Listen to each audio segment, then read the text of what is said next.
अस्सलाम वालेकुम students, this is your maths class. आज का जो हमारा टॉपिक है वो सबसेट से रिलेटेड ही है। सबसेट की जो टाइप्स हैं वो आज हम स्टार्ट करेंगे। आपके पास टू टाइप्स हैं सबसेट की, एक है प्रॉपर सबसेट और एक है इम्प्रॉपर सबसेट। होते दोनों सबसेट्स ही हैं, लेकिन इनमें एक मेजर डिफरेंस है। आपको नाम से भी पता चल रहा होगा, प्रॉपर और इम्प्रॉपर। ठीक है, सबसेट हमने देखा था। सबसेट जो आपके पास था वो क्या था कि एक बड़ा सेट है हमारे पास जिसको हम सुपर सेट कहते हैं, उसमें से हमने छोटे सेट्स बनाने थे।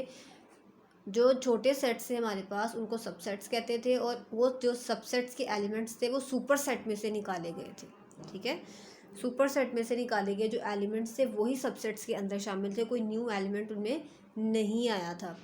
अब जब प्रॉपर और इम्प्रॉपर की हम लोग डेफिनेशन के बारे में देखेंगे तो जो प्रॉपर है उसका मतलब ये है कि आपके पास जो सबसेट आएगा एक सुपर सेट में से वो कम्प्लीटली एक सबसेट ही होगा, वो सुपर सेट के इक्वल नहीं होगा। ठीक है, जो मेन आपके पास सेट है वो एक बड़ा सेट होगा, उसमें से जो छोटे सेट्स निकले हुए होंगे वो सबसेट्स कहलाएंगे उसके। ठीक है, और वो जो सबसेट्स होंगे उनके तमाम के तमाम एलिमेंट सुपर सेट के जैसे होंगे, लेकिन सुपर सेट के सारे एलिमेंट्स उस सबसेट में शामिल नहीं होंगे, कुछ होंगे। ठीक है, यानी अगर आपके पास ए और बी दो सेट्स हैं, इनमें से एक सबसेट है और एक सुपर सेट है, तो आपके पास जो सुपर सेट होगा वो तमाम के तमाम एलिमेंट्स अपने सबसेट को नहीं देगा। ठीक है, यानी जो आपके पास सबसेट है, सबसेट के अंदर शामिल तमाम के तमाम एलिमेंट्स सुपर सेट के जैसे तो होंगे, लेकिन सुपर सेट के तमाम एलिमेंट्स सबसेट के जैसे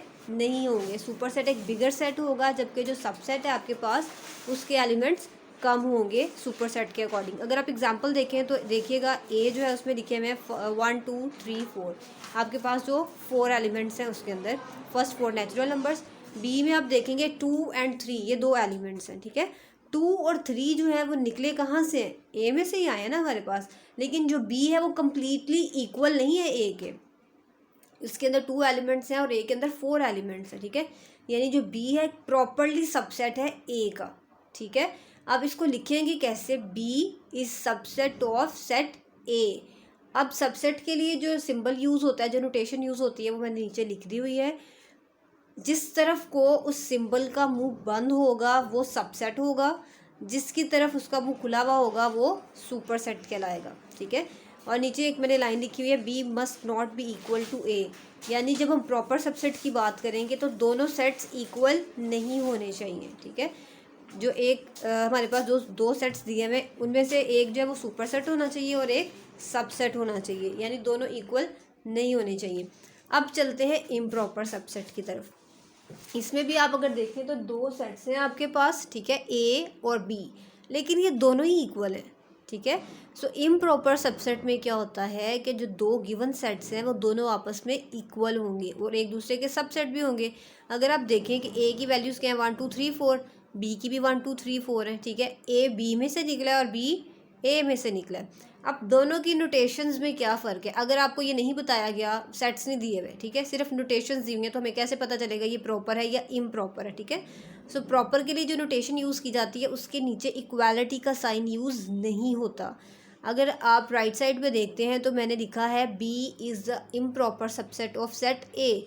अब इम्प्रॉपर सबसेट का मतलब ये है कि आपके पास एक तो वो सबसेट वाली नोटेशन यूज़ हुई है और नीचे एक लाइन लगाई गई है जो कि इक्वालिटी को शो करती है, यानी ये दोनों सेट्स आपस में इक्वल भी हैं। ठीक है, और नीचे मैंने लिखा है B must be equal to A. समझ आ रही है ये बात। प्रॉपर सबसेट जो है उसमें क्या होगा कि दोनों सेट्स इक्वल नहीं होंगे, super set is a bigger set और जो आपके पास सबसेट है वो हमेशा छोटा सेट ही कहलाएगा। जबकि इम्प्रॉपर सबसेट में क्या होता है, दोनों सेट्स आपस में इक्वल होते हैं और एक दूसरे के सबसेट भी होते हैं। ठीक है, अब चलते हैं इनकी क्वेश्चंस की तरफ। एक्सरसाइज 1.1 का क्वेश्चन नंबर 2 है। इसके 3 पार्ट्स हैं, एक मैं आपको करवा रही हूँ, बाकी 2 आप खुद से करेंगे क्योंकि पैटर्न वही है, सेम वैसे ही क्वेश्चन होने हैं, सिर्फ छोटा सा माइनर सा डिफरेंस था, वो उसको हम डिस्कस कर लेते हैं इसमें। Right all proper subsets of the following sets. Proper subsets हमने बनाने हैं। क्वेश्चन नंबर 1 में मेंशन नहीं किया हुआ था, सिर्फ बताया था सबसेट्स बनाने, तो टोटल जितने पॉसिबल सबसेट्स थे वो हमने सारे के सारे बनाए हुए थे। इसमें उसने मेंशन किया है कि प्रॉपर सबसेट्स बनाने हैं, तो प्रॉपर सबसेट्स के लिए भी मेथड वही है सारा कुछ, लेकिन लास्ट पे जब हम सेट्स बनाएंगे तब हम देखेंगे कि हमने किस सेट को ओमिट करना है। इसमें से 3 एलिमेंट्स हैं आपके पास, वही फॉर्मूला हम यूज़ करेंगे। नंबर ऑफ सबसेट्स कितने हैं, 2n यानी 2 3। टोटल आपके पास कितने आ जाएंगे 8। 2 को 3 टाइम्स मल्टीप्लाई किया तो आंसर हमारे पास आ गया 8, यानी कि टोटल सबसेट्स 8 बनेंगे। लेकिन प्रॉपर सबसेट्स कितने बनेंगे, 7 क्यों बनेंगे, क्योंकि लास्ट सेट हमारे पास हमेशा कौन सा सेट होता है, जो क्वेश्चन हमें गिवन होता है उसी को हम लिखते हैं एज अ सबसेट। लेकिन इसमें हम उसको नहीं लिखेंगे, क्योंकि अगर उसको लिखेंगे तो इम्प्रॉपर है वो, ठीक है, क्योंकि वो तो गिवन सेट के इक्वल आ जाएगा। हमें क्या चाहिए, हमेशा उससे छोटा चाहिए, उससे कम चाहिए। सो उससे कम जो 7 तक हम लोग बनाते थे सबसेट, सिर्फ वहीं तक आएगा। सबसे पहले empty set, first element, then second element, then third element, ठीक है। उसके बाद फर्स्ट को सेकंड के साथ, देन फर्स्ट को थर्ड के साथ। उसके बाद क्या करेंगे, सेकंड को थर्ड के साथ। बस 7 सबसेट्स आपके पास बन चुके हैं और यही इसका आंसर है। हम लोगों ने जो रिव्यू एक्सरसाइज की थी उसके अंदर 3 एलिमेंट्स वाला क्वेश्चन मैंने आपको कराया था, सेम उसी पैटर्न पे ये भी होना है। कल वाली वीडियो आप देख सकते हैं, उसकी प्रैक्टिस कर सकते हैं, सेम उसी पैटर्न पे होना है। सिर्फ फ़र्क ये है कि यहाँ पर हम लोगों ने प्रॉपर सबसेट बनाने। तो प्रॉपर सबसेट के अंदर क्या होता है, जो आपके पास गिवन सेट है वो इंक्लूड नहीं होता सोल्यूशन में, ठीक है। अब इसके जो बाकी के 2 पार्ट्स हैं वो आपने खुद से करने हैं, इसकी प्रैक्टिस करनी है अच्छे तरीके से। डेफिनेशंस मैं आपको सेंड कर रही हूँ, वो आपने याद करनी है। Thank you so much.